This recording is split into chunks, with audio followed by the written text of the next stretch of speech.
Programar nunca foi sobre código. É exatamente isso que você ouviu. Programar nunca foi sobre código. E eu vou te dizer por quê nesse vídeo. Fala pessoal, eu sou o Alisson e esse é o canal Programação Dinâmica. No vídeo de hoje a gente vai discutir um assunto bem importante e eu vou te dar o meu ponto de vista sobre alguns aspectos dessa atividade que une nós todos aqui no canal, a programação.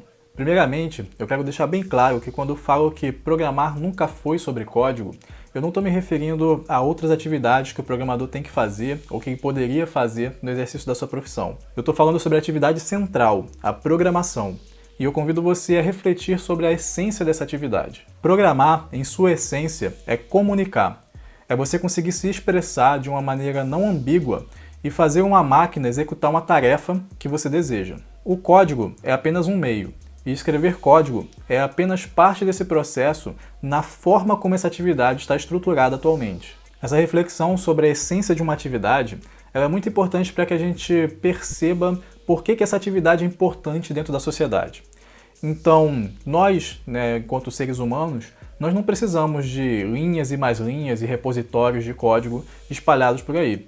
O que a gente precisa é que as máquinas, esses instrumentos que nós conseguimos construir, elas nos auxiliem nas mais diversas atividades. Seja conseguindo fazer algo que a gente realmente não seria capaz de fazer, ou fazendo de uma maneira mais rápida, mais eficiente e talvez até mais segura, alguma coisa que a gente já seria capaz de realizar. Então, para alcançar alguns objetivos, nós construímos máquinas e nós programamos essas máquinas, ou seja, nós nos comunicamos com essas máquinas para que elas façam aquilo que nós precisamos. A comunicação é um conceito tão importante dentro desse processo de programar que a gente não só escreve código para que a máquina execute uma tarefa.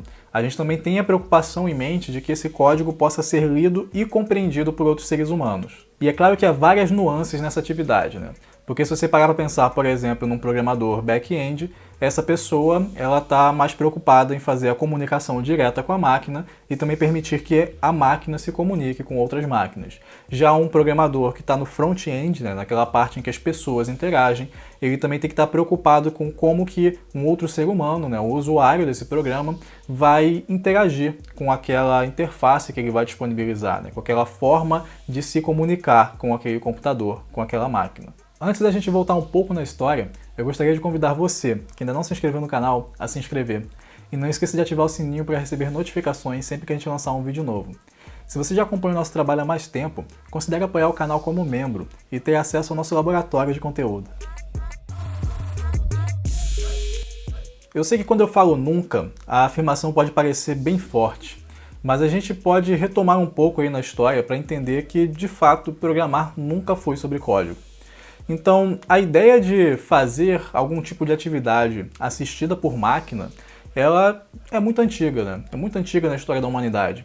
Você pode até pensar sobre o próprio termo de computação, que vem aí de computar, Que tem uma relação com realizar cálculos, com contagem, e voltando muito nessa linha, provavelmente você vai chegar no ábaco, aquele instrumento que provavelmente você viu na escola há muito tempo atrás. Mas sem voltar tanto assim, parando ali no século XIX, a gente pode olhar, por exemplo, a história da Ada Lovelace. Ela é considerada a primeira programadora. Ela desenvolveu o primeiro algoritmo capaz de ser executado em uma máquina de propósito geral, algo que em sua essência não foge muito do que a gente tem nos computadores de hoje. Então, muito antes do desenvolvimento da eletrônica, quem dirá das linguagens de programação, a Ada concebeu um método para executar computação em uma máquina chamada de máquina analítica, que é basicamente um computador mecânico. E apesar desse método nunca ter sido executado naquela máquina, porque a construção dela nunca foi concluída, ali já tinha todas as bases para a comunicação com aquele tipo de dispositivo. Muitos anos depois, ali por volta de 1930 e pouco, a gente tem o Alan Turing e o Alonzo Church propondo dois sistemas, dois métodos diferentes de se modelar o que seria computável. E esses métodos são equivalentes. Então a gente tem a máquina de Turing e o Lambda Calculus, dois modelos que impactaram a computação e influenciaram a forma como as linguagens de programação viriam a se desenvolver. E repare que esses modelos eles foram concebidos antes mesmo da construção do primeiro computador eletrônico, o ENIAC. E por que eu estou retornando na história assim para dar esse panorama para vocês? É para mostrar que O meio, né, o código, a forma como a gente se comunica com a máquina, isso é muito mutável. Isso tem mudado muito ao longo da história. Na verdade, os modelos e os métodos para isso, eles foram concebidos antes mesmo que a gente conseguisse construir um computador que funcionasse. Se você tiver interesse sobre a história e teoria da computação, escute o podcast Quebra Dev. O meio, ele vem sempre se transformando, e isso não vai parar. Já foram cartões perfurados, assembly, uma primeira geração de linguagens de baixo nível, depois outras gerações de linguagem que implementaram alguns conceitos, abstrações que a gente foi construindo para tentar aproximar as linguagens de programação da forma como a gente lida com a linguagem humana, né? Como a gente se comunica entre seres humanos. Então formatamos e adaptamos os conceitos do Lambda Cálculos para as linguagens funcionais, criamos o conceito de orientação a objetos, enfim, nós transformamos o meio de se comunicar com o computador. E repare que essas transformações, essas mudanças no processo, elas não ocorreram apenas nas linguagens, elas ocorreram também por conta das ferramentas que a gente foi desenvolvendo. Então as IDEs, os ambientes de desenvolvimento integrado, são ferramentas que nos auxiliam a identificar erros, a testar o código, a completar o código, inclusive, né, e identificar a sintaxe correta de uma linguagem. Enfim, a gente teve vários ganhos aí na construção de ferramentas e também na construção de bibliotecas, de frameworks, de todo um ecossistema para permitir que a gente pudesse fazer mais coisas ou fazer as mesmas coisas de maneira mais rápida. A coisa se desenvolveu tanto que chegamos ao ponto de ter várias piadas dizendo que programar é apenas copiar e colar código do Stack Overflow. E tem pessoas que acreditam que é isso mesmo, o que obviamente eu não concordo. Agora, olhando para esse processo de evolução, que é natural, sempre aconteceu, a gente eventualmente vai incorporar a inteligência artificial nessa atividade. Na verdade, não só nessa atividade, como em várias outras atividades. A gente está vivendo uma revolução tecnológica. Não sei se você já parou para pensar nisso, mas a inteligência artificial ela vai impactar muitas atividades humanas, ou que a gente achava que era humana. Mas repare que o impacto ele vem no meio, ele vem no processo, ele não acontece na essência. A essência de programar continua sendo comunicar. Você ainda vai ter que definir o que é que você quer que uma máquina execute e vai ter que conseguir se expressar de uma maneira não ambígua para que isso aconteça, ainda que esse processo seja intermediado por outra máquina. Recentemente, o Philippe Deschamps fez um vídeo comentando os avanços da inteligência artificial na área de compreensão de linguagens, e em particular de linguagens de programação e também criação, né, de código. E isso deixou algumas pessoas bem perturbadas, assim, um pouco assustadas. Essa preocupação é bem compreensível. Hoje em dia, a carreira de desenvolvedor está em alta. E, inclusive, tem muita gente que está fazendo transição de carreira para as áreas que precisam de programação. Então, a possibilidade de ter um impacto como a redução na quantidade de empregos pode causar consequências sociais negativas.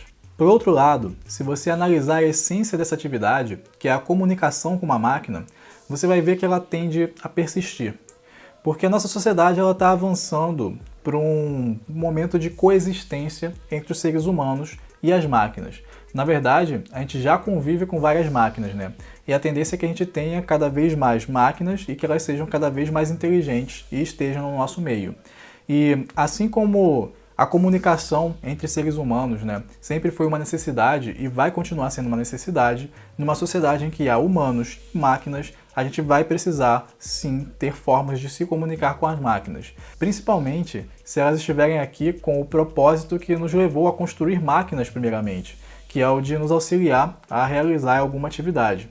Então a gente vai ter minimamente que definir que atividade é essa e ter alguma maneira de se expressar, né? De dizer o que gostaríamos que fosse feito. É importante você naturalizar essa ideia porque, você não gostaria de estar programando hoje como as pessoas programavam há 40 anos atrás. Você não gostaria, por exemplo, de escrever um assembly ou de não ter um recurso como uma IDE para te ajudar na forma como você desenvolve hoje, né? Certamente você não conseguiria fazer muitas das coisas que nós temos, né, os tipos de serviços e produtos que nós temos hoje em dia, e isso não seria nada bom. E olhando da perspectiva das outras pessoas que não estão na área de programação, você vai ver que as pessoas não estão muito interessadas no processo, no meio. Elas não querem saber se você programou na linguagem X ou Y.